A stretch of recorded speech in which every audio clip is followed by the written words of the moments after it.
Thank you so much. I go to very many audiences that are very foreign, but I feel very excited to be home. And I want to thank Reverend Dorcas for receiving me here. Is the voice audible? Yes. Is it okay? And wow, you are exceptionally smart. I have a red tie. In case you get stubborn by the blue one, I will change in between. Is that okay? The MC? Yeah.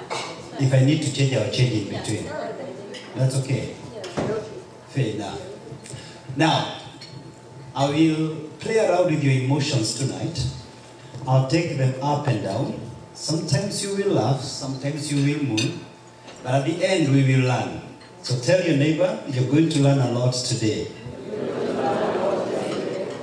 So I will start with a sad note and touch matters divorce. And I know not two people come together intending to divorce. But divorce has become the order of the day today. So I'll give you a little bit of statistics and figures. They are not mine. We have a tendency of fighting a study that disagrees with our personal prejudices and conclusions. And I took the bother of checking some details about the methodology in which this particular study was done. And to the best of my ability, this was authentic data from a lady by the name Elena. And she was trying to find out the divorce rates in different countries and regions. Either the data was not very available in Africa, or for sure divorce is worse in the West, as you can see from the screen. But the US, as at January 2018, 53%. Are you able to see the screen?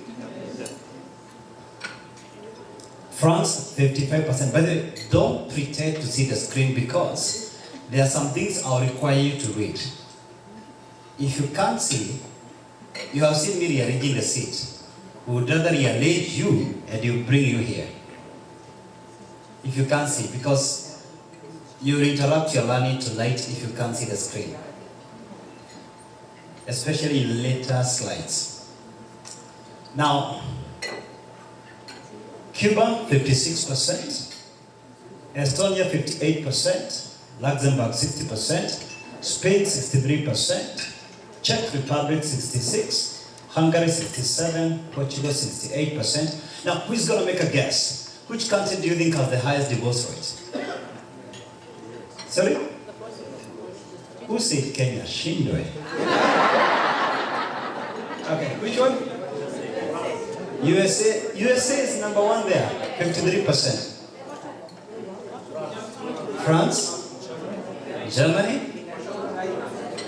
Maybe England. England? Okay, let's check.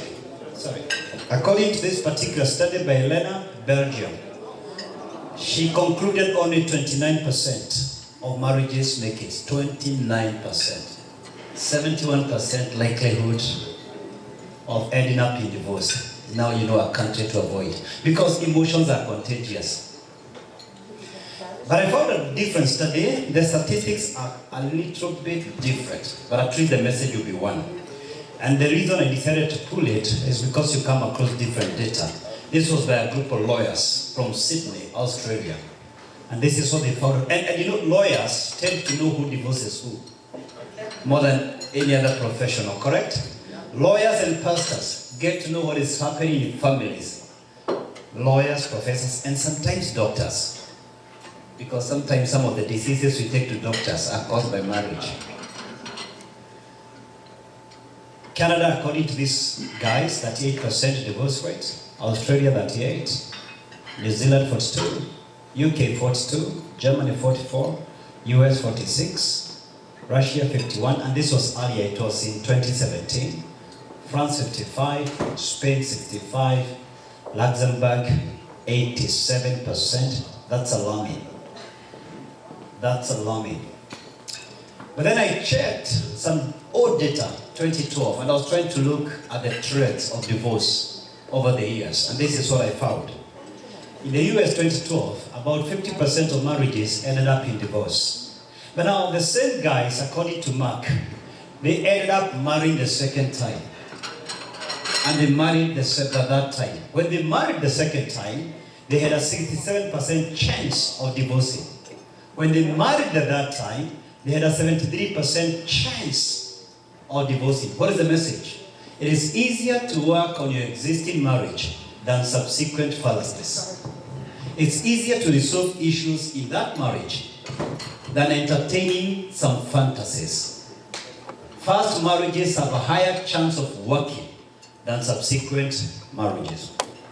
So I've asked myself, what leads to divorce? Before I talk about love, this is a very love weekend, and I was talking about it the whole morning today in Atlanta. And I want to divide this into two. How many here are married for 0 to 9 years? By a show of hands. 0 to 9 years. By a show of hands. Wow, quite many. 10 years and above? All right. I'll briefly address the two groups. For those who are married 9 years and below, I'll call you young marriages. And I want to give you 5 reasons. I don't mean the list is exhaustive by any stretch of the imagination, but this will serve as a warning. 5 reasons why young marriages end up in divorce. Number 1, feeling you deserve someone better than your spouse. Now, people will be married 10 years and above, 15 years, 20 years, 30 years. They are over that. They are ready to stay with whatever they have. But guys who are in the 3rd year of marriage, they still think about the girlfriend they left in high school, the man they saw in college doing architecture. They are still entertaining those thoughts. And the moment you keep feeling that you deserve someone better, eventually that thought might become a reality. Number 2, feeling constrained. You had some ambitions. You wanted to go back to graduate school. You wanted to go overseas. You wanted to explore more in business. And you feel like someone is holding you back in your career. Now that you're recording, I don't know whether he can promise to edit this. Can you edit what I'm going to say? Make sure this doesn't go to the public. Some of your friends in Kenya, I'll mention people you know so that you relate to what I'm saying. And I have